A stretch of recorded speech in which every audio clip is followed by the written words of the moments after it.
Good afternoon class. आशा करता हूं कि आप सभी लोग बहुत अच्छे होंगे, बढ़िया से अपनी तैयारी कर रहे होंगे। तो चलिए हम लोग हमारे सेशन को आगे बढ़ाते हैं। आज हमारा जो नया टॉपिक है उसकी हम लोग शुरुआत कर रहे हैं। और अगर हम लोग बात करें नए टॉपिक की, जिसमें हम लोग डिस्कस करने वाले हैं मानव रोग के बारे में, डिजीज के बारे में हम लोग पूरा की पूरा डिस्कस करने वाले हैं। तो एकदम बेसिक से सारी बीमारियां पढ़ेंगे, सारी बीमारियों के बारे में जानेंगे, भाई कौन कौन सी बीमारियां होती, वायरस से, कोरोना बीमारी क्या है। फिर आप लोग देखोगे कि सर बैक्टीरिया से, फंगस से, प्रोटोजोआ से, सारी बीमारियों के बारे में हम लोग एकदम बेसिक से डिस्कस करेंगे। रेलवे के क्वेश्चंस को ध्यान में रखते हुए कैसे यहाँ से प्रश्न पूछे जाते हैं और आगे कैसे पूछे जा सकते हैं। अब अगर हम लोग बात करें तो आप लोग देखो, डिजीज। डिजीज में आपको एक शब्द देखने को मिलेगा और वो शब्द है डिस। तो डिजीज में आपको जो मिलेगा वो मिलेगा डिस। अभी डिस का मतलब क्या होता है? इसका मतलब होता है कंफर्ट से डिसकंफर्ट जोन में चले जाना। तो आप लोग यहां पर देखोगे, कंफर्ट से डिसकंफर्ट जोन में चले जाना क्या कहलाता है? डिजीज कहलाता है। एक बात आप लोग याद रखना, अगर मैं आपसे पूछूं कि भाई मानव शरीर का सामान्य तापमान कितना है, एक एग्जाम्पल के तौर पर अगर रोग की परिभाषा को समझने की कोशिश करें कि भाई रोग होता क्या है, तो रोग होता क्या है, आप लोग यहां पर एक बात सारे ध्यान देना।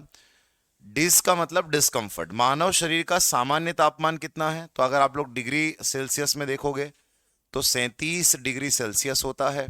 फ़ारेनहाइट में जो डॉक्टर जो मेजर करते हैं 98.6 फ़ारेनहाइट। और केल्विन की अगर हम लोग बात करें तो 310 केल्विन। तो ये मैंने एक सामान्य व्यक्ति का तापमान आपके सामने लिख दिया कि भाई इतना टेम्परेचर होना चाहिए एक सामान्य व्यक्ति के शरीर का। अब अगर आप लोग यहां पर देखोगे कि आपको बताने की कोशिश करूं, सारे लोग ध्यान से सुनना। अगर मान लो किसी व्यक्ति का टेम्परेचर जो है वो, डॉक्टर लोग किस में मापते हैं? 98.6 फ़ारेनहाइट, फ़ारेनहाइट में मेजर करते हैं।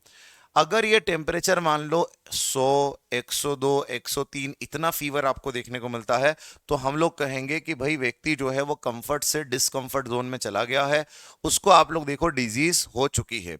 अब मानव रोग की बात करें तो हम इसकी परिभाषा को डब्ल्यूएचओ के अनुसार हम लोग समझेंगे। अगर डब्ल्यूएचओ के अनुसार अगर आप लोग देखोगे कि अगर हम बात करें कि भाई जो डब्ल्यूएचओ है उसने इस रोग की परिभाषा क्या दी है, तो मैं यहां पर हेडिंग डालूंगा डब्ल्यूएचओ के अनुसार।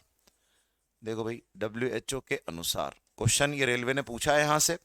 तो आप लोग यहां पर देखोगे according to WHO, according to WHO. अब डब्ल्यूएचओ के अनुसार आप लोग यहां पर देखना, डब्ल्यूएचओ के अनुसार जो है वो बीमारी को उनने 3 स्टेप में बांटा है। क्या कहा है कि डब्ल्यूएचओ ने कहा कोई व्यक्ति स्वस्थ जब माना जाएगा जब वो इन 3 परिस्थितियों में पूरी तरीके से स्वस्थ हो। पहली परिस्थिति डब्ल्यूएचओ ने क्या कही? तो पहली परिस्थिति डब्ल्यूएचओ ने कही शारीरिक स्वास्थ्य। शारीरिक स्वास्थ्य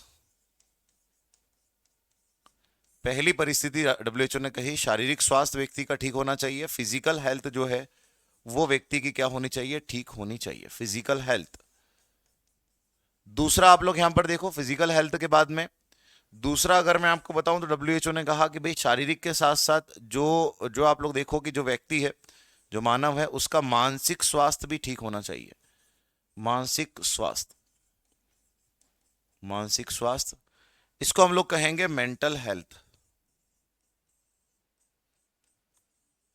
मेंटल हेल्थ। तो आप लोगों ने यहां पर देखा एक शारीरिक स्वास्थ्य, दूसरा आप लोग देखोगे मानसिक स्वास्थ्य, और तीसरा डब्ल्यूएचओ ने बड़ा इंपॉर्टेंट कहा कि यह स्वास्थ्य भी आपका ठीक होना चाहिए, तब आप स्वस्थ माने जाएंगे, और वो है सामाजिक स्वास्थ्य। सामाजिक स्वास्थ्य, और इसको हम लोग हिंदी में कहेंगे सोशल हेल्थ। सोशल हेल्थ के नाम से इसे हम लोग जानेंगे। अब आप लोग एक बात समझना, ये तीनों जो है, ये तीनों स्टेज है क्या, मैं आपको समझाने की कोशिश करता हूं। देखो, अपने यहां पर अगर अपन लोग जाते हैं डॉक्टर के पास तो वो 2 चीजें देखता है, केवल 2 चीजें अपने कंट्री में वो देखता है।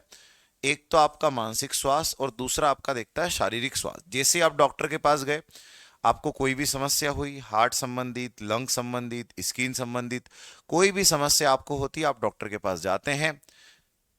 जैसे ही आप डॉक्टर के पास गए तो आप लोग यहां पर देखोगे डॉक्टर आपसे यहाँ पर कहेगा कि भाई आपको क्या समस्या, आपसे पहले थोड़ी बहुत बातचीत करेगा, आपका नाम क्या है, आपकी एज क्या है, वेट क्या है। जब वो नाम पूछेगा समझ जाएगा आपका मानसिक स्वास्थ्य ठीक है या गड़बड़ है। तो आपसे थोड़ी देर बात करेगा, समझ जाएगा कि पहली स्टेप वो देखेगा मानसिक तरीके से व्यक्ति स्वस्थ है या नहीं। अगर आप मानसिक तरीके से स्वस्थ है तब वो अगले स्टेप पर जाएगा और आपके शारीरिक समस्या पूछेगा कि भाई बताओ हार्ट में समस्या है, लंग्स में समस्या है, स्किन में समस्या है, जो है कि भैया आपकी किडनी में समस्या है, किस ऑर्गन में आपके समस्या है, उसको बोलते हैं शारीरिक स्वास्थ्य। तो दोनों स्वास्थ्य आपके यहाँ पर उसने की है कि भाई मानसिक स्वास्थ्य भी देखा, उसके बाद आप लोग देखोगे शारीरिक स्वास्थ्य भी डॉक्टर ने देखा, दोनों स्वास्थ्य डॉक्टर ने देखे और उसके बाद में ट्रीटमेंट लिख दिया आपका कि भाई आपको ये समस्या है, इसका ये समाधान है। लेकिन आप एक डेवलप कंट्री में अगर जाते हैं तो वहां पर आप लोग देखोगे कि वेस्टर्न कंट्री में अगर हम यूएसए, स्विट्जरलैंड वहां अगर हम जाते हैं तो वहां पर आप लोग देखोगे तीसरा स्वास्थ्य भी देखा जाता है। और वो कौन सा है? तो वो है सामाजिक स्वास्थ्य, जिसको हम लोग बोलते हैं सोशल हेल्थ। कि आप लोग देखो आज जो स्टूडेंट जो लाइफ है ना, वो सबसे ज्यादा जो इफेक्ट हो रहा है स्टूडेंट को वो होता है सामाजिक स्वास्थ्य पर।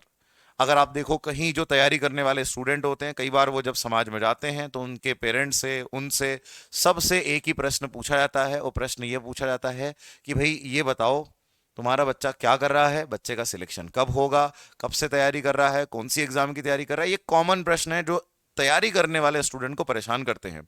अब दो तरीके के स्टूडेंट, एक स्टूडेंट जो इन बातों से कोई फर्क नहीं पड़ता, वो अपनी तैयारी पर फोकस कर रहा है, और दूसरा स्टूडेंट जो इन बातों को लेकर सोचने लग जाए, चिंतन करने लग जाए, मनन करने लग जाए।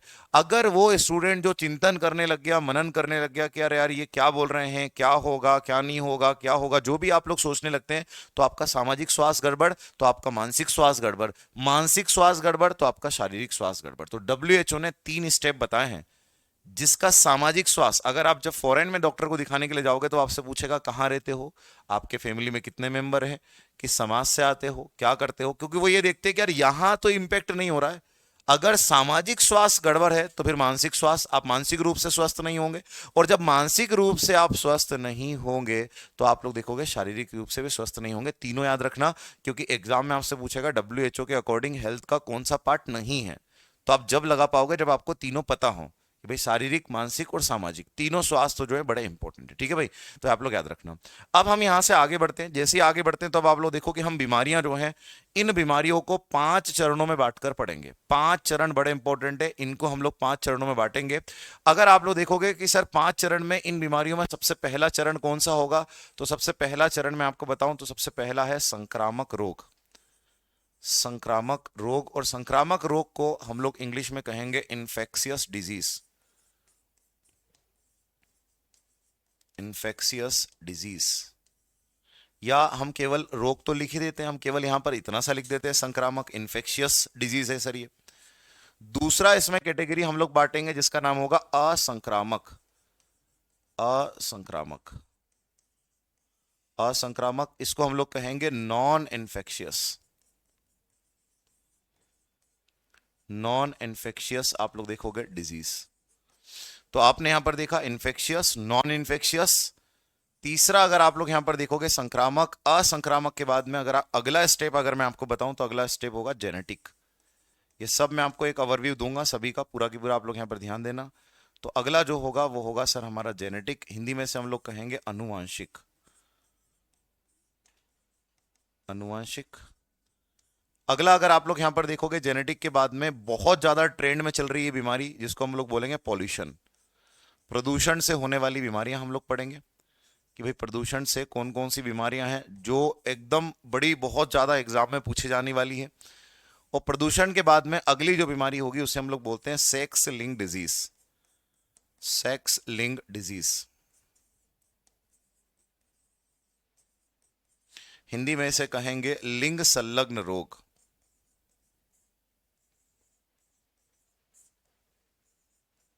लिंग संलग्न रोग। अब आप लोग यहां पर एक चीज देखना, सारे के सारे मतलब हमने 5 कैटेगरी में बीमारियों को बांट दिया है कि भाई 5 कैटेगरी में हम लोग सारी की सारी बीमारियां पढ़ने वाले हैं। ठीक है, अगर आप यहां पर देखोगे सबसे पहले एक एक करके हम लोग इनका एक इंट्रोडक्शन लेते हैं, फिर हम बीमारियां शुरू करेंगे और इन 5 कैटेगरियों में पूरी की पूरी हमारी बीमारियों को कंप्लीट करने वाले हैं। सबसे पहली कैटेगरी कौन सी है? संक्रामक, इन्फेक्शियस। अब बात करते हैं कि भाई संक्रामक बीमारियां होती क्या है। संक्रामक बीमारियां क्या होती है? तो संक्रामक बीमारियां उन बीमारियों को हम लोग कहते हैं जो एक व्यक्ति से दूसरे व्यक्ति तक फैलती हैं। उदाहरण के तौर पर संक्रामक बीमारी का सबसे बढ़िया एग्जाम्पल है कोरोना। कोरोना एक संक्रामक बीमारी है और ऐसी बीमारी है जो एक व्यक्ति से दूसरे व्यक्ति तक फैलती। कैसे फैलती है, उदाहरण के तौर पर आप समझिए कि भाई मान लो जो है कि आप कहीं पर घूम रहे हैं बाजार में, आपका दोस्त आया, मान लो वो कोरोना पॉजिटिव है, उसको कोरोना हुआ है। उसने बोला चलो भाई हाथ मिला लो, आपने हाथ मिलाया। जैसे ही आपने हाथ मिलाया, अगर उसको कोरोना है तो उसके हाथ में आप लोग देखो कोरोना वायरस होंगे। ये कोरोना वायरस अब आपके हाथ में आ गए, आपने उसी हाथ से कुछ खा लिया, आपके शरीर के अंदर कोरोना वायरस प्रवेश कर गया। तो ये आप लोग देखो एक व्यक्ति से दूसरे व्यक्ति तक क्या कर जाती है, फैल जाती है। दूसरी चीज, कोरोना का पेशेंट मान लो जैसे भाई मैं जो है कि भाई स्टूडियो में पढ़ा रहा हूं, अब यहां पर कोई कोरोना का पेशेंट आ जाए, वो छींक दे, खांस दे, तो उससे क्या होगा, 2 घंटे तक जो कोरोना के वायरस है वो हवा के अंदर तैरते रहेंगे। अब मैं आऊं यहां से और मैं सांस लूं तो मेरे शरीर के अंदर चले गया, अब शरीर के अंदर चला गया तो मुझे कोरोना हो गया। तो ये ऐसी संक्रामक बीमारी है जो एक व्यक्ति से दूसरे व्यक्ति तक क्या करती हैं, फैलती हैं। बड़ी खतरनाक बीमारी है। तो इनका सोल्यूशन क्या किया जाता है? सर जब ये एक व्यक्ति से दूसरे व्यक्ति तक फैलती है तो इसको हम लोग कर देते हैं क्वारंटीन। क्वारंटीन का मतलब आप लोग देखोगे इसके अंदर एक घेरा बना के इसको वहीं पर रोक देते हैं। उदाहरण के तौर पर अगर मुझे कोरोना हुआ है तो भाई मुझे क्वारंटीन कर दिया जाएगा। क्वारंटीन मतलब मुझे एक घेरे में बंद कर देंगे कि अब जब तक तुम यहां से बाहर नहीं निकलोगे जब तक ठीक नहीं हो जाते। क्यों भाई? तो ये एक से दूसरे को फैला सकता है, इसी कारण से इसको क्या कर दो, क्वारंटीन कर दो, इसको बंद कर दो। फिर हम लोग आगे देखेंगे। तो ये संक्रामक बीमारी याद रखना, एक व्यक्ति से दूसरे व्यक्ति तक फैलती हैं। असंक्रामक बीमारियां ऐसी होती है जो एक व्यक्ति से दूसरे व्यक्ति तक नहीं फैलती। ये किसी चीज की कमी से होती है। अगर मान लो मेरी बॉडी में विटामिन ए कम हो जाए, और अगर मेरी बॉडी में विटामिन ए कम हो गया तो उससे आप सभी लोग जानते हैं, बचपन से पढ़ा है, रतौंधी होता है, नाइट ब्लाइंडनेस होता है, रात में दिखाई नहीं देता। अब इसका यह मतलब तो नहीं होगा कि भाई अगर मुझे रात में दिखाई नहीं दे रहा है तो मेरे साथ जो भी या मेरे संपर्क में जो भी आएगा उसको भी रात में दिखाई नहीं देगा। नहीं, ये किसकी कमी से होता है? न्यूट्रिशन की। मेरे बॉडी में कम है तो भाई उसकी बॉडी में तो प्रॉपर है, कोई दिक्कत वाली बात नहीं। तो असंक्रामक रोग एक व्यक्ति से दूसरे व्यक्ति तक नहीं फैलते। असंक्रामक बीमारियों में सबसे इंपॉर्टेंट अपन पढ़ेंगे कैंसर। कैंसर एक असंक्रामक रोग है जो एक व्यक्ति से दूसरे व्यक्ति तक नहीं फैलता। आप कैंसर के पेशेंट के साथ बैठ सकते हैं, घूम सकते हैं, खाना खा सकते हैं, ये एक व्यक्ति से दूसरे व्यक्ति तक नहीं फैलता है। और जब वो एक पर्सन से दूसरे पर्सन तक नहीं जाता तो उसी को हम लोग बोलते हैं असंक्रामक, या फिर इसे हम लोग बोलते हैं नॉन इन्फेक्शियस डिजीज। अब प्रश्न आता है कि भाई अगर मैं आप लोगों को यहां पर बताने की कोशिश करूं कि भाई जेनेटिक, अनुवांशिक डिजीज क्या है। सर जेनेटिक बीमारियां क्या है, अनुवांशिक बीमारियां क्या है? अगर अनुवांशिक बीमारियों की बात करें तो आप लोग एक बात याद रखना, ये एक पीढ़ी से दूसरी पीढ़ी तक फैलने वाली बीमारियां हैं। उदाहरण के तौर पर अगर मैं आप लोगों को बताऊं, अगर ये कट रहा है तो मैं इसको अलग से लिख दूंगा, टेंशन ना लो, ठीक है? तो आप लोग सारे के सारे यहां पर ध्यान देना। अगर ये कट रहा है तो मैं इसको लिख दूंगा, कोई टेंशन मत लो। तो आप लोग सारे यहां पर ध्यान देना। अगर मैं आप लोगों को यहां पर बताने की कोशिश करूं कि अगर आप लोग यहां पर देखोगे कि भाई जेनेटिक बीमारियों की बात करें, देखो अनुवांशिक बीमारियां क्या है, एक उदाहरण के तौर पर समझिए। दादाजी को शुगर है। अब दादाजी को शुगर है तो पिताजी को भी मधुमेह हो गया, डायबिटिक हो गया। पिताजी को हो गया तो हमें भी हो गया, उनके पुत्र को भी हो गया। दादाजी को शुगर थी, पिताजी को शुगर थी, उनके पुत्र को शुगर हुई। तो ये एक पीढ़ी से दूसरी पीढ़ी में जो ट्रांसफॉर्म होने वाली बीमारियां हैं, इन बीमारियों को हम लोग बोलते हैं जेनेटिक, या फिर इन्हें हम लोग बोलते हैं अनुवांशिक। अब आपके मन में एक प्रश्न आएगा कि सर आपने जेनेटिक में दादा, पिता, पुत्र ऐसा ही क्यों लिया? तुम दादी, मम्मी ऐसे भी तो ले सकते थे कि भाई दादी हो गई, ये हो गई, ऐसे भी तो ले सकते थे, दादा, पिताजी, फिर पुत्री, ऐसे ले सकते थे। तो मैं आपको एक बात बता दूं, अभी तक जेनेटिक बीमारियां जो हैं 4000 खोजी जा चुकी हैं। और इन 4000 जेनेटिक बीमारियों में 3900 बीमारियां जो है वो केवल और केवल मेल को होती है। कुछ ही ऐसी बीमारियां हैं जेनेटिक जो फीमेल को होती है। सर ऐसा क्यों? तो जब हम लोग जेनेटिक बीमारियों पर आएंगे तब हम लोग इसको देखेंगे। अब हम लोग यहां पर बात करते हैं कि आप लोग यहां पर देखोगे कि अगर मैं आप लोगों को बताने की कोशिश करूं कि आप सारे यहां पर ध्यान देना, पोल्यूशन की अगर हम लोग बात करें, प्रदूषण की बात करें, प्रदूषण जो है, एड्स जो एक संक्रामक बीमारी, अपन आएंगे, एड्स फैलने वाली बीमारी है, उसको अपन देखेंगे। प्रदूषण वाली बीमारियों की अगर हम लोग बात करें तो प्रदूषण वाली बीमारी आप लोग सारे के सारे यहां पर ध्यान देना। प्रदूषण वाली जो बीमारी है वो बीमारी किससे होती है? मैं आपको एक बीमारी बताता हूं जिसका नाम है मिनी माता। ये प्रदूषण से होने वाली सबसे फेमस बीमारी है, जो हमारे रेलवे के फेवरेट प्रश्नों में से एक है, या हर वनडे एग्जाम के फेवरेट प्रश्नों में से एक है, मिनी माता। मिनी माता बीमारी क्या है सर, थोड़ा सा इसके बारे में हमें बताइए। तो अगर मैं आप लोगों को मिनी माता के बारे में बताने की कोशिश करूं तो आप यहां पर एक चीज समझना, मिनी माता जो जगह है वो जापान में है। जापान में एक जगह है मिनीमाता, वर्ष 1956 में ये जो बीमारी है हमें देखने को मिली थी। और अगर मिनीमाता की बात करें तो इसमें क्या होता है, इसमें ये होता है, आप लोग सारे के सारे ध्यान से सुनना। मैं आपको एक अभी ओवरव्यू दे रहा हूं, ये पूरा हम लोग डिटेल में पढ़ेंगे, मिनीमाता पूरा क्या है, सारी चीजें पढ़ेंगे, बस अभी केवल ओवरव्यू दे रहा हूं कि इन बीमारियों को बोलते क्या है। जापान में एक शहर मिनीमाता, वहां पर एक नदी मिनीमाता, उस नदी के किनारे पूरे कारखाने, इंडस्ट्रियल एरिया, तो बहुत सारे उस नदी के किनारे कारखाने और इंडस्ट्रियल एरिया था। तो वहां पर क्या होता है कि उस इंडस्ट्रियल एरिया से पारा निकलता है, एरिया से पारा निकलता है, पारा मतलब हम लोग मरकरी कहेंगे, एचजी कहेंगे, और वो पारा निकलकर आता है नदी में। नदी में थी मछलियां, उन मछलियों ने पारे को खा लिया, और जब उन मछलियों ने पारे को खा लिया तो आप लोग देखो, सबसे पहले कारखानों से पारा नदी में आया, नदी में पारा जो है वो मछलियों ने खाया, उन मछलियों को इंसान ने खा लिया, तो इंसान के शरीर में पारा पहुंच गया। साइकिल समझना, कारखाने से पारा नदी में आया, नदी में मछली ने खाया, मछली को इंसान ने खा लिया, जब इंसान ने खाया तो इंसान के शरीर में पारा पहुंचा, और जापान के मिनी माता के लोगों में फिर ये देखने लगा कि वो गूंगे हो गए, बहरे हो गए, दिखाई नहीं देने लगा। तो अब पारे की अधिकता से ये समस्या आने लगी, तो बोले क्या करें भाई, इसका सॉल्यूशन क्या है। तो इसका सॉल्यूशन ये है कि अब इस बीमारी का जो है डॉक्टर वहां पर ट्रीटमेंट ढूंढने लगे कि भाई क्या करें, तो बीमारी अजीबोगरीब है। उसका सॉल्यूशन क्या गया, अब इस बीमारी को नाम क्या दे, इसमें लोग जो है वो गूंगे बहरे हो रहे हैं पारा जाने से, तो बोले इसको नाम दे दो मिनी माता। तो ये जल प्रदूषण के कारण एक बीमारी हुई थी, ऐसे ही प्रदूषण से बहुत सारी बीमारियां पड़ेंगे। सेक्स लिंक डिजीज की अगर हम लोग बात करें तो आप लोग देखो, लिंग संलग्न रोग, कैसे ट्रांसजेंडर का जन्म होता है, किन्नर का जन्म जो है वो कैसे होता है, क्रोमोसोम के डिफेक्ट के कारण, वो इसमें हम लोग डिस्कस करेंगे। तो ये मैंने आपको यहाँ पर बताने की कोशिश की कि भाई ये क्या है हमारा पूरा की पूरा सिस्टम। अब अगर आप लोग यहां पर देखोगे ना, हम जैसे ही यहां से आगे बढ़ते हैं तो एक एक बीमारी को पढ़ना शुरू करते हैं। सबसे पहली बीमारी होगी संक्रामक, फिर असंक्रामक, फिर जेनेटिक, फिर पॉल्यूशन, फिर लिंग संलग्न रोग, सबको पढ़ना शुरू करते हैं। सबसे पहला पिलर हमारा है इन्फेक्शियस, कम्युनिकेबल, कॉन्टेजियस, और इसको हम लोग क्या बोलते हैं, इसको हम कहते हैं संक्रामक। संक्रामक। तो आप लोग यहां पर देखो कि इसको इन्फेक्शियस के नाम से, कम्युनिकेबल मतलब एक दूसरे से फैलती है तो कम्युनिकेबल भी बोलते हैं। कॉन्टेजियस क्यों बोलते हैं, क्योंकि कॉन्टेक्ट में आने से फैलती है, तो कॉन्टेजियस के नाम से भी इसको हम लोग जानते हैं। तो ये आप लोग याद रखना भाई, ठीक है। अब आप यहां पर देखो, जैसे हम यहां से आगे बढ़ते हैं, अब संक्रामक जो बीमारियां हैं वो अगर आप लोग देखोगे, ये इसकी परिभाषा क्या होती है, तो सर यह एक व्यक्ति से दूसरे व्यक्ति तक फैलती है। सिंपल सी परिभाषा है संक्रामक की, यह एक व्यक्ति से दूसरे व्यक्ति तक फैलती है, एक व्यक्ति से दूसरे व्यक्ति तक फैलती है।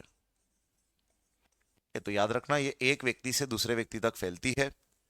इसको हम लोग बोल सकते हैं spread from one person to another person, spread from one person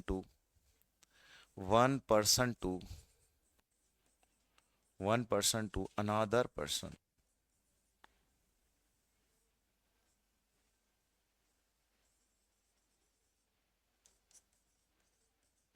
another person, तो एक व्यक्ति से दूसरे व्यक्ति तक ये बीमारी क्या कर जाती है, फैल जाती है। ये आप लोग सारे के सारे याद रखना।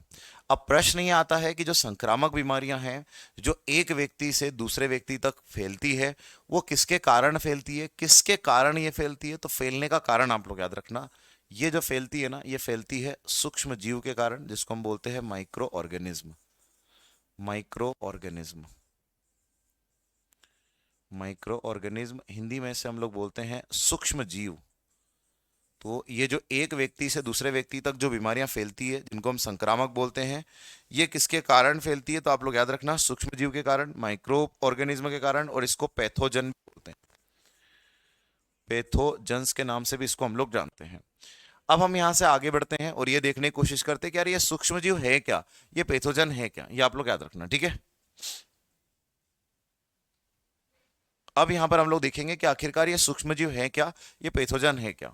तो मैंने यहां पर लिखा भाई वही micro organism, micro organism, micro organism, या फिर आप लोग देखोगे इसे हम लोग क्या बोलेंगे, इसे हम लोग कहेंगे सूक्ष्मजीव,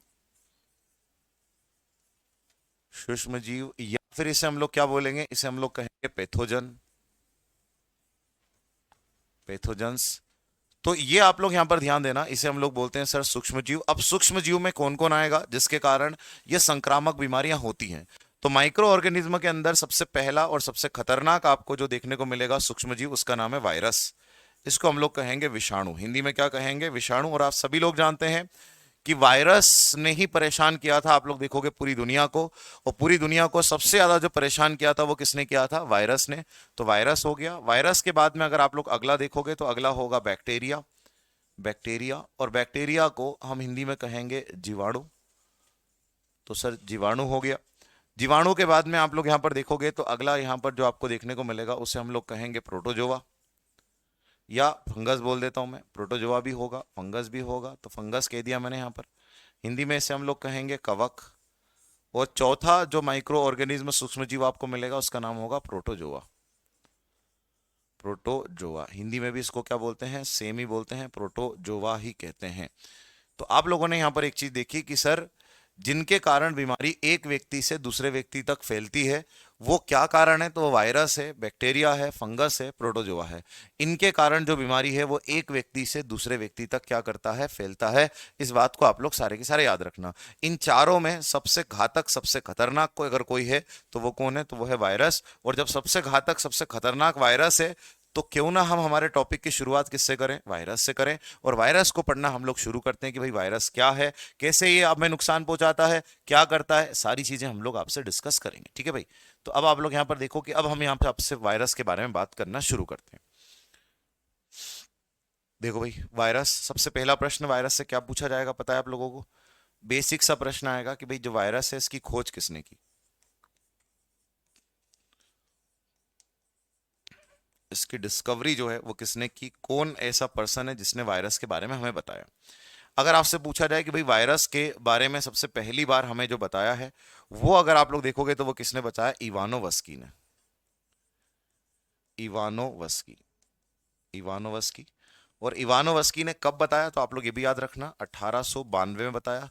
और ये इवानोवस्की किस कंट्री से संबंधित है, रूस से संबंधित व्यक्ति हैं, ये रशिया से संबंधित है।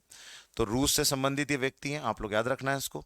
अब आप लोग यहां पर एक बात देखो कि वायरस के बारे में इन्होंने बताया। अब मैं आपसे एक प्रश्न पूछता हूं, आप कमेंट में उसका आंसर दीजिएगा। प्रश्न मेरा आप लोगों से ये है, नहीं अरुण, देखो सूक्ष्म जीव और भी होते हैं, लेकिन जो संक्रामक बीमारियां हैं, जो एक व्यक्ति से दूसरे व्यक्ति तक फैलने वाली जो बीमारियां हैं, वो मेनली जो होती है वो किसके कारण होती है, वो आप लोग देखोगे वायरस, बैक्टीरिया, फंगस, प्रोटोजोआ, इनके कारण ही संक्रामक बीमारियां होती हैं। सूक्ष्म जीव दूसरे भी हैं जिनसे अलग अलग प्रकार की बीमारियां होती है, वो भी हम लोग देखेंगे। अब आप यहां पर एक बात समझने की प्रयास करना, मेरी बात ध्यान से सुनना, कि जो वायरस है, मेरा प्रश्न आप लोगों से यह है कि वायरस सजीव होता है या निर्जीव होता है। आप कमेंट करके बताओ कि वायरस सजीव है या निर्जीव है, बताओ भाई। वायरस जो है वो सजीव है या निर्जीव है, ये आपको बताना है।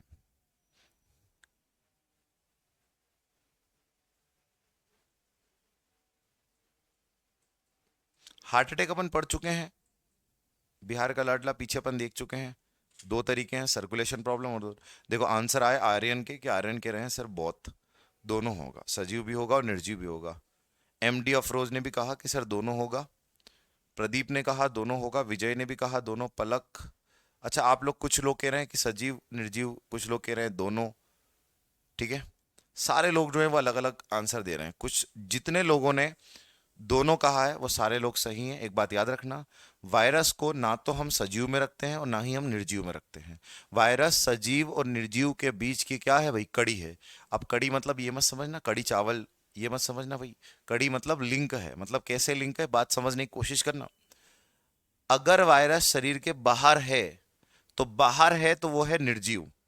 अगर बॉडी के बाहर कहीं पड़ा है तो वो क्या है, निर्जीव है।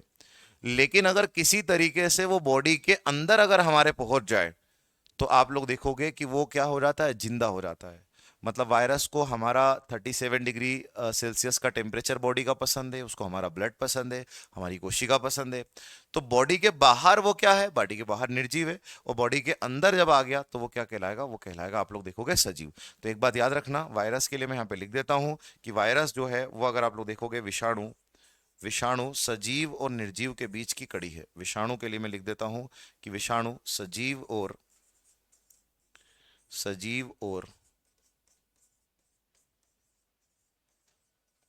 निर्जीव के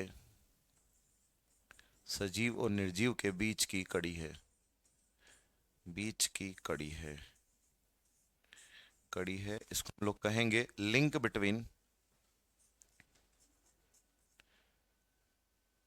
link between living and non living, living and non living.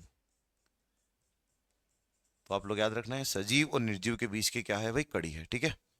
बिल्कुल, मानव के शरीर के अंदर आता है ना शिवम तो ये जिंदा हो जाता है, और मानव शरीर के बाहर अगर पड़ा है तो फिर वो कोई काम का नहीं है। तो दोनों बातें यहां पर लिख लेते हैं भाई, कि अगर वायरस जो है वो आउटसाइड दी बॉडी है, शरीर के बाहर है, शरीर के बाहर अगर है, शरीर के बाहर आउटसाइड दी बॉडी है, आउटसाइड दी बॉडी, तो हम लोग कहेंगे वो होगा non living. Non living Hindi में से हम लोग कहेंगे निर्जीव, कि भाई ये नॉन लिविंग है, ये अभी आप लोग देखोगे क्या है, ये अभी निर्जीव है। लेकिन इनसाइड दी बॉडी, शरीर के अंदर अगर वायरस आ गया तो, शरीर के अंदर अगर आप लोग देखो वायरस आ गया तो सर, तो इनसाइड दी बॉडी अगर आपसे पूछा जाए, इनसाइड दी बॉडी अगर आपसे पूछा जाए शरीर के अंदर, तो ये लिविंग हो जाता है, जिंदा हो जाता है ना, लिविंग, इसको हम लोग कहेंगे सजीव, सजीव हो जाता है, ठीक है। तो ये आप लोग याद रखना। हाँ जी, बिल्कुल, बिल्कुल, इसलिए हमने कहा कि लिंक है सजीव और निर्जीव के बीच की क्या है भाई, कड़ी है। बॉडी के बाहर पड़ा है, कोई काम का नहीं, लेकिन किसी तरीके से वहां से उठकर हमारे शरीर के अंदर आ गया तो आप लोग देखोगे वो जिंदा हो जाएगा, सजीव हो जाएगा। अब मैं आपसे एक बात पूछता हूँ, आप लोग मुझे एक बात बताओ, एक पॉइंट मैंने आपके सामने लिखा, और पॉइंट मैंने आपके सामने यहाँ पर ये लिखा कि मैंने लिखा आप लोगों के लिए बैक्टीरियोफेज, बैक्टीरियोफेज। अब मुझे आप लोग ये बताओ, बैक्टीरियोफेज मैंने आपके सामने हिंदी इंग्लिश दोनों में यही बोलेंगे, ये वायरस है या बैक्टीरिया है, बताओ भाई। बैक्टीरियोफेज जो है वो वायरस है या बैक्टीरिया है, आपको कमेंट करके बताना है कि बैक्टीरियोफेज जो है वो वायरस है या फिर बैक्टीरिया है, बताओ भाई सारे के सारे। बैक्टीरियोफेज वायरस है या बैक्टीरिया है। हाँ, निर्जीव होता है तो दूसरे में कैसे पहुंचता है ये आप लोग समझना। पहुंचता कैसे है, जैसे उदाहरण के तौर पर आप गए वहां पर, आपका कोई सामान गिर गया, आपने उस सामान को उठाया, अब जैसे ही आपने उस सामान को उठाया तो आपके हाथ में वायरस आ गया, अब आपने वही हाथ आपके फेस पे लगा लिया तो आपके शरीर के अंदर चला गया। वायरस जो है किसी बर्तन पतीले वहां पर पड़ा है, गलती से वहां आ गया, वहां आपने हाथ लगाया, हाथ लगाया आपने फेस पे लगाया, आपके शरीर में पहुंच गया, तो पहुंच सकता है, ठीक है। तो आप मुझे बताओ ये बैक्टीरिया है या वायरस है। तो विनीत ने कहा कि सर लग तो बैक्टीरिया रहा है, लेकिन कुछ लोग जो है वो क्या बोल रहे हैं, कुछ लोग बिल्कुल कह रहे हैं कि सर ये जो है बैक्टीरिया नहीं होगा, ये क्या होगा, वायरस होगा। एक बात आप समझना, नाम से देखकर ऐसा लग रहा है कि यार ये तो जो है कि भाई बैक्टीरिया होगा, लेकिन मैं आपको बोल दूं इसके अंदर एक शब्द आपको दिख रहा है और वो है फेस। क्या है भैया, फेस। आपको पूरी बायोलॉजी में कहीं पर भी आपको ये शब्द मिले ना, जो हम लोग कह रहे हैं फेस, तो आप समझ जाना ये किसकी बात हो रही है, ये बात हो रही है वायरस की, ये बात हो रही है विषाणु की। तो पूरे बायो में कहीं पर भी आपको फेज मिले, समझ जाना किसकी बात हो रही है, वायरस की बात हो रही है। अब ये जो बैक्टीरियो फेज है किसमें पाया जाता है, तो मेरी बात ध्यान से सुनना, ये गंगा नदी में पाया जाता है, गंगा जल में ही हमें देखने को मिलता है बैक्टीरियो फेज। सारे लोग ध्यान से सुनना, मैं दो तरीके का पानी लेकर आया, कैसे आप लोग यहां पर देखो, एक पानी मैं नदी से लेकर आया, दूसरा पानी जो मैं लेकर आया वो गंगा नदी का पानी में लेकर आ गया। अब दो तरीके के मैं पानी जो है वो लेकर आ गया, एक गंगा नदी का पानी, और एक आप लोग देखोगे कि भाई नॉर्मली कोई सी भी नदी जो भी आपके शहर में आसपास हो वो नदी का पानी लेकर आ गए। अब दोनों पानी को आपने लाकर रखा, जैसे ही आपने दोनों पानी को लाकर रखा, तो मुझे बताओ कौन सा पानी खराब नहीं होगा। तो आप सबका कमेंट में आंसर आएगा कि सर गंगा नदी जो है ना, गंगा नदी का पानी जो है खराब नहीं होगा। क्यों, क्योंकि सर वो लंबे समय तक बना रहेगा, और आप साधारण से जो नदी का पानी लाए हैं वो खराब हो जाएगा, वो सड़ जाएगा, वो पूरी तरीके से खराब हो जाएगा। अब आप ये कंसेप्ट को समझना कि साधारण सी नदी का पानी खराब कैसे होता है। अब यहां पर आप लोग समझना, बिल्कुल बिल्कुल साजन, बहुत बढ़िया। अब आप यहां पर एक बात समझना कि भाई साधारण सी नदी का पानी खराब कैसे होता है। साधारण सी नदी का जो पानी खराब होता है ना, वो कैसे होता है, अगर मैं आपको बताने का प्रयास करूं, जो है कि आपको बताने की कोशिश करूं, तो आप सारे लोग यहां पर ध्यान से समझना। पानी के अंदर है बैक्टीरिया, बैक्टीरिया को चाहिए ऑक्सीजन, पानी का फॉर्मूला क्या है, H2O, पानी में भी ऑक्सीजन है। तो अब ये बैक्टीरिया जो पानी के अंदर होते हैं बहुत सारे होते हैं, हम लोग पीते हैं उसके अंदर भी बैक्टीरिया होते हैं, तो वो गुड भी होते हैं बैड भी होते हैं। तो आप लोग यहाँ पर देखोगे कि सर पानी के अंदर अगर बैक्टीरिया है तो वो बैक्टीरिया जो है पानी की ऑक्सीजन लेते रहेंगे, और पानी की ऑक्सीजन लेते रहेंगे लेते रहेंगे लेते रहेंगे, तो उससे क्या होगा, उससे ये होगा कि सर एक समय ऐसा आएगा जब पानी की ऑक्सीजन खत्म हो जाएगी, तब हम कहेंगे पानी जो है वो हो चुका है खराब। लेकिन गंगा नदी का पानी खराब क्यों नहीं होता? गंगा नदी का पानी लंबे समय तक बना होता है, तो उसके अंदर होता है बैक्टीरियोफेज, मतलब ऐसा वायरस जो बैक्टीरिया को खा जाता है, ऐसा वायरस जो बैक्टीरिया को खा जाता है, बैक्टीरिया को संक्रमित कर देता है। अब बताओ, पानी में से बैक्टीरिया को अगर ये खा जाएगा और खुद को ऑक्सीजन की जरूरत नहीं है, तो पानी में ऑक्सीजन बनी रहेगी, और जब पानी में ऑक्सीजन बनी रहेगी तो पानी लंबे समय तक खराब नहीं होगा, और पानी लंबे समय तक इसी कारण से खराब नहीं होता है। तो ये आप लोग यहां पर याद रखना, गंगा नदी में जो पाया जाता है वो पाया जाता है बैक्टीरियोफेज, और बैक्टीरियोफेज का मतलब होता है ऐसा वायरस, ऐसा वायरस, ऐसा वायरस जो बैक्टीरिया को संक्रमित करे।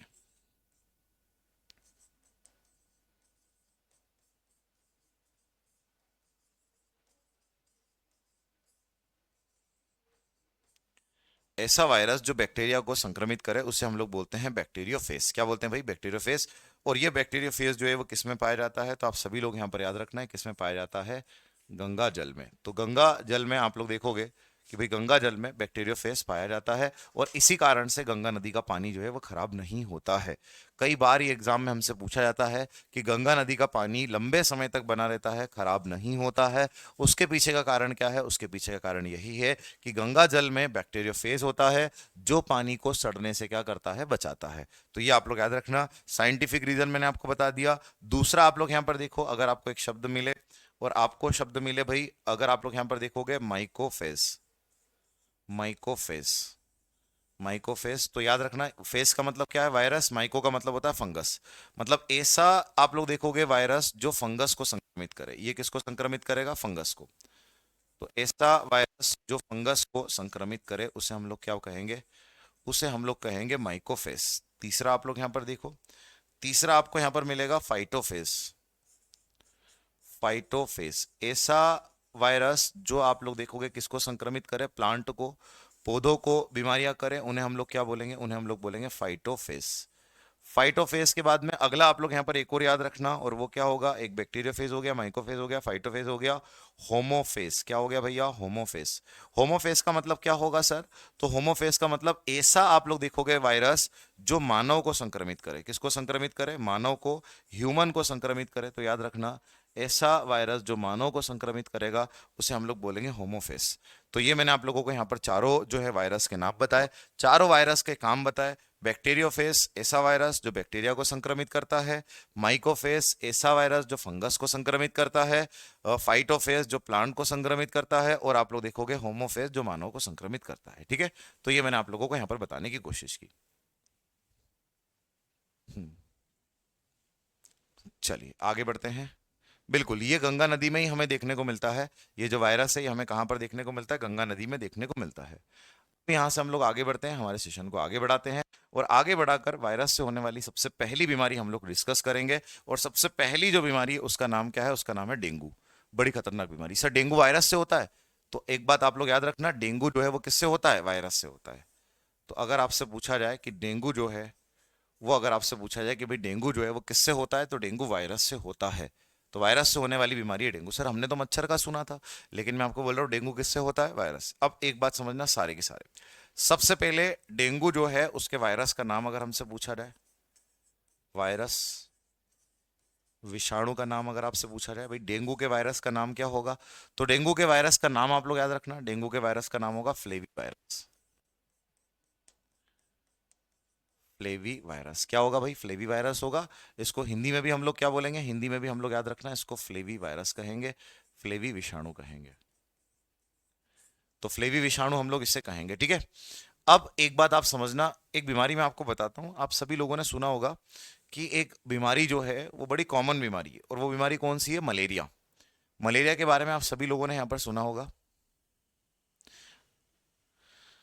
नहीं, बैक्टीरियोफेज जो है ना वो जो है कि भाई वो अगर आप लोग देखोगे वो ऐसा हमें कोई विशेष नुकसान नहीं पहुंचाता, लेकिन ये बैक्टीरिया को संक्रमित करता है, तो हमारी बॉडी में अगर जाता है तो गुड बैक्टीरिया को मार सकता है, ठीक है। इसीलिए आप लोग देखोगे कि हार्मफुल तो है वो, वायरस तो वायरस है, वायरस कोई भी हो नुकसान तो पहुंचाएगा ही पहुंचाएगा।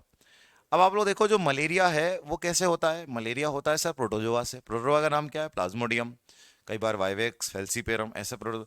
अगर आप देखोगे होता कैसे, घर के बाहर जो हमारी नालियां होती है, जो ड्रेनेज सिस्टम होता है, वहां पर आप लोग देखो, या घर के बाहर कहीं पर पानी इकट्ठा हो जाए, कई बार आप देखना कि घर के बाहर अगर पानी इकट्ठा हो गया तो वहां पर पानी के ऊपर एक सफेद लेयर जम जाती है, और जो सफेद लेयर जमती है ना, वो सफेद लेयर है प्रोटोजोआ। और इसको खाना किसको पसंद है, तो आप लोग देखोगे मादा एनाफिलीज को, मादा एनाफिलीज आता है, इसको खाता है प्रोटोजोआ को, और जन्म भी यहीं ले लेता है। अगर वो नहीं है तो यहाँ जन्म ले लेगा इस पानी में। जन्म लेने के बाद में आप लोग देखोगे कि वो मादा एनाफिलीज जो है फिर हमें काटेगा, और जैसे ही काटेगा तो हमारे अंदर प्रोटोजोआ, और हमको क्या हो जाएगा, हमको हो जाएगा मलेरिया। ऐसे ही डेंगू को फैलाने वाला एक मच्छर है, ये जो आपके सामने दिखाई दे रहा है, इस मच्छर का नाम है एडिस। तो अगर आपसे पूछा जाए डेंगू जो है इसका वेक्टर, इसका वाहक कौन है, इसको फैलाता कौन है, तो डेंगू को जो फैलाने वाला मच्छर है उसका नाम है एडीज मॉस्किटो। इसको आप लोग याद रखना, एडीज मच्छर। एडीज मॉस्किटो जो है सर, ये अगर आप लोग यहाँ पर देखोगे तो ये इस बीमारी को फैलाता है। हिंदी में मैं यहाँ पर लिख देता हूँ आप लोगों के लिए, एडीज मच्छर। तो अगर आप यहाँ पर देखोगे कि सर जो एडीज मच्छर है ना, ये बड़ा खतरनाक है, इसको टाइगर भी बोलते हैं। ये जो एडीज मच्छर है इसको टाइगर भी बोलते हैं, कई बार इसको टाइगर के नाम से पेपर में पूछा जाता है। तो आप यहाँ पर एक बात देखना, ये क्या करता है, फ्लेवी वायरस को खाता है, और फ्लेवी वायरस को खाने के बाद में अगर आप लोग यहाँ पर देखोगे कि जैसे ही फ्लेवी वायरस को यहाँ पर खाया, अब हमें अगर काटेगा तो हमारे शरीर में फ्लेवी वायरस गया, और गया तो हमें कौन सी बीमारी हो जाएगी, डेंगू। अब आप लोग यहाँ पर एक बात समझना सारे के सारे, और वो बात ये है कि इसको टाइगर क्यों बोलते हैं। इस मच्छर को ध्यान से देखो, अगर इस मच्छर को देखोगे तो इसको ध्यान से देखो, ये ब्लैक एंड व्हाइट के कॉम्बिनेशन में है। मतलब आप लोग देखोगे कि सर ये ब्लैक एंड व्हाइट के कॉम्बिनेशन में इस तरीके से दिखाई देता है, तो उसको टाइगर का नाम दिया जाता है। क्योंकि आप लोग देखोगे टाइगर पे भी आप लोग देखोगे इस तरीके से आपको जो देखने को मिलेंगे अलग अलग जो स्पॉटेड वो देखने को मिलते हैं, इस पे भी स्पॉट देखने को मिलते हैं। इस कारण से इसको साइंटिस्ट ने टाइगर से कंपेयर कर दिया। अब ये मच्छर की विशेषता बताऊं, ये मच्छर दिन में काटता है, ये मच्छर रात में नहीं काटता। अगर आपसे पूछा जाए डेंगू का मच्छर कब काटता है, दिन में। हम तैयारियां कब करते हैं, हम तैयारी करती 6 बजे, भाई 6 बजे मॉर्टिन लगाओ, ऑल आउट लगाओ, जो भी लगाना है हमें, बहुत सारे जो है आजकल निकल आए तो वो लगाओ। लेकिन भाई ये तो दिन में काटता है, रात में नहीं काटता, तो भाई हमें दिन में भी आप लोग देखो मॉर्टिन ऑल आउट जो है वो घर में लगा के रखना चाहिए, ताकि उससे मच्छर। अब एक और बात समझना, ये मच्छर जन्म लेता है साफ पानी में। साफ पानी में सर कैसे, अब हमारे घर में तो सर सभी जगह साफ पानी होगा। साफ पानी अगर खुला रखा है, साफ पानी अगर खुला रखा है, ढककर नहीं रखा, तो उसमें डेंगू का मच्छर जन्म लेता है। अब अगर डेंगू का मच्छर हमें काट खाया तो क्या होगा, देखो यहां पे की पॉइंट क्या है, की पॉइंट वायरस का नाम फ्लेवी वायरस, मच्छर का नाम एडिस मच्छर। अब हमें यह प्रभावित कैसे करता है, ये आप लोग यहां पर समझना। प्रभावित अंग, प्रभावित अंग, ये प्रभावित किसे करता है, तो आप याद रखना ये प्रभावित करता है हमारे प्लेटलेट को, प्लेटलेट्स को प्रभावित करता है। हिंदी में से हम लोग कहेंगे रक्त बिंबाणु। तो ये हमारे प्लेटलेट्स को प्रभावित करता है, रक्त बिंबाणु को प्रभावित करता है। और प्लेटलेट जो है, जरा मुझे कमेंट करके आप सारे के सारे बताओ, प्लेटलेट्स कितने होते हैं हमारी बॉडी में, प्लेटलेट्स कितने होते हैं बताओ भाई सारे के सारे। और एक और इन्फॉर्मेशन दे दूं, 3 बजे अपनी आज यूट्यूब पे क्लास है जहां पर अपन रेलवे के बढ़िया बढ़िया क्वेश्चंस करते हैं, तो उस क्लास से भी जुड़ना बिल्कुल ना भूले। वहां पर रेलवे में आए हुए सारे क्वेश्चंस हम लोग सॉल्व करते हैं। तो आप लोग सारे के सारे मुझे एक बार बताओ, प्लेटलेट्स हमारी बॉडी में कितने होने चाहिए, आपके कमेंट का इंतजार है। फिर मैं आपको बताऊंगा कि इसमें प्लेटलेट से क्या होता है, क्या डेंगू में सिम्टम्स होते हैं, बड़ी खतरनाक बीमारी है, जानलेवा बीमारी है।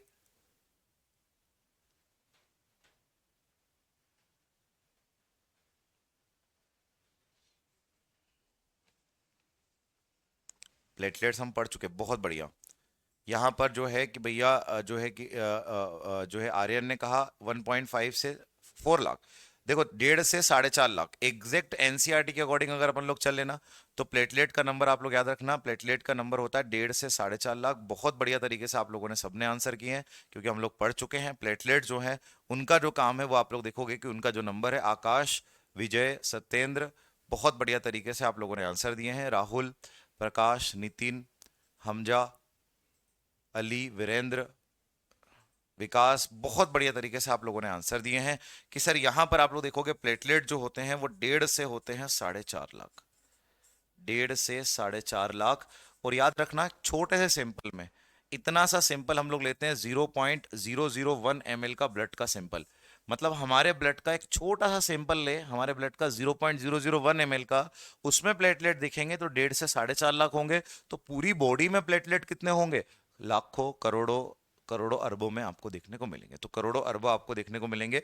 अकॉर्डिंग टू एनसीईआरटी 1.5 से 4.5 लाख आप लोग याद रखना। प्लेटलेट का नंबर 1.5 से 4.5 लाख। छोटे सैंपल में ये होता है। होता क्या है सर? प्लेटलेट की संख्या घट जाती है। संख्या जो है वो क्या होती है? घट जाती है। संख्या घट जाती है। तो अगर आपसे पूछा जाए कि भाई डेंगू बीमारी के अंदर जो प्लेटलेट है उसकी संख्या क्या कर जाती है? घट जाती है। अब प्रश्न ये आता है प्लेटलेट का काम क्या है? पूरा मैंने आपको ब्लड में पढ़ाया है। प्लेटलेट का काम होता है रक्त का थक्का बनाना, खून को गाढ़ा करना। अब प्लेटलेट अगर कम हो गए तो खून क्या हो जाएगा? पतला हो जाएगा। कम कैसे होते हैं नंबर? ये जो फ्लेवी वायरस है, जैसे मान लो ये दो प्लेटलेट हैं, अब ये दोनों आपस में चिपक जाते हैं। जैसे मान लो दो प्लेटलेट हैं, ये चिपक कर कितने होगा? एक हो गए। दो प्लेटलेट थे, चिपक कर एक, नंबर कम। तो इस तरीके से बॉडी में नंबर जो है वो क्या हो जाते हैं? कम हो जाते हैं। प्लेटलेट का काम खून का क्या करना है? गाढ़ा करना है। तो आप लोग अब यहां पर देखो कि अगर इस बीमारी के सिम्टम्स की देखने की बात करें कि भाई इस बीमारी के अंदर हमें कौन से सिम्टम्स देखने को मिलते हैं डेंगू में, तो डेंगू में आप लोग देखो कि भाई सिम्टम्स की बात करें, डेंगू में अगर हम लोग बात करें सिम्टम्स की, अगर हम बात करें लक्षण की, तो सबसे पहला तो इसमें होगा हाई फीवर। हाई फीवर मतलब इसके अंदर हमें आएगा तेज बुखार। डेंगू में सबसे पहला सिम्टम होता है तेज बुखार हमें आएगा। तेज बुखार जो है वो हमें देखने को मिलेगा डेंगू के अंदर। ठीक है भाई। अगर मैं आप लोगों को बताने की कोशिश करूं कि तेज बुखार जो है वो डेंगू में देखने को मिलेगा, दूसरा अगर मैं आपको बताऊं तो दूसरा आप लोग एक और चीज देखना, इस बुखार को बोलते हैं ब्रेक बोन फीवर।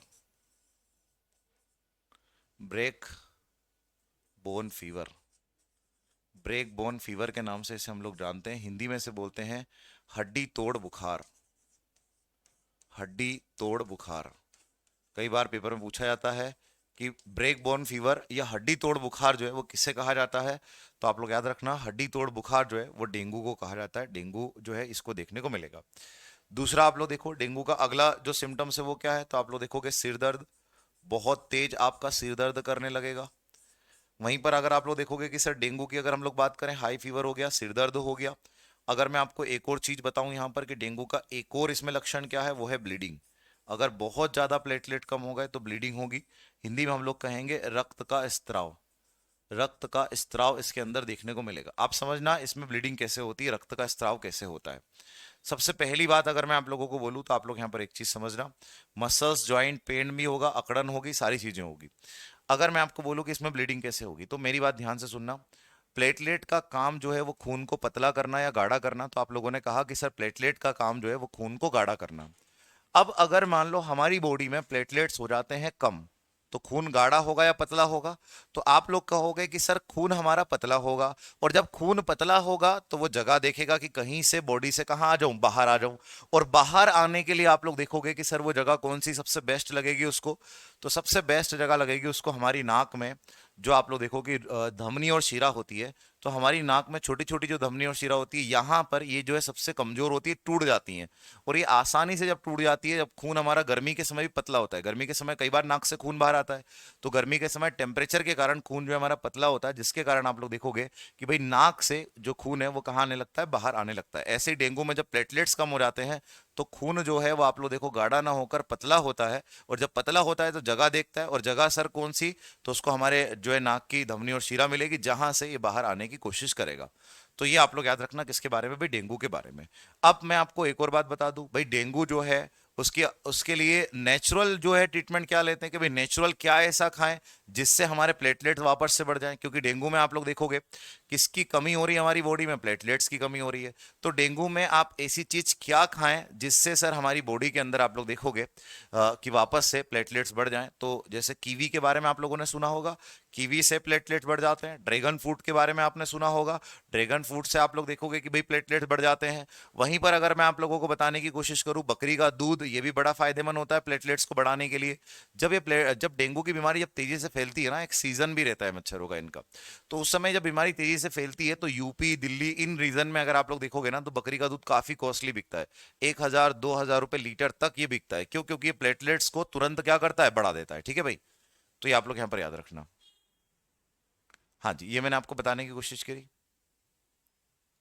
हाँ, ये बीमारी कभी कभी खुद भी ठीक हो जाता है, लेकिन आकाश हमें डॉक्टर से संपर्क करना चाहिए। पपीता भी अगर आप खाते हैं तो पपीता पपीता का पत्ता ये भी अगर आप लोग देखोगे तो ये बढ़िया है। ठीक है, अगर डेंगू बहुत, प्लेटलेट्स अगर बहुत ही ज्यादा कम हो, देखो चांस तो कम है, लेकिन अगर आप बहुत ही ज्यादा जो है केयर नहीं करते हैं और लगातार जो है ब्लीडिंग हो रही है, प्लेटलेट्स गिरते ही जा रहे हैं, कम होते जा रहे हैं, कम होते जा रहे हैं, तो व्यक्ति की डेथ भी हो सकती है।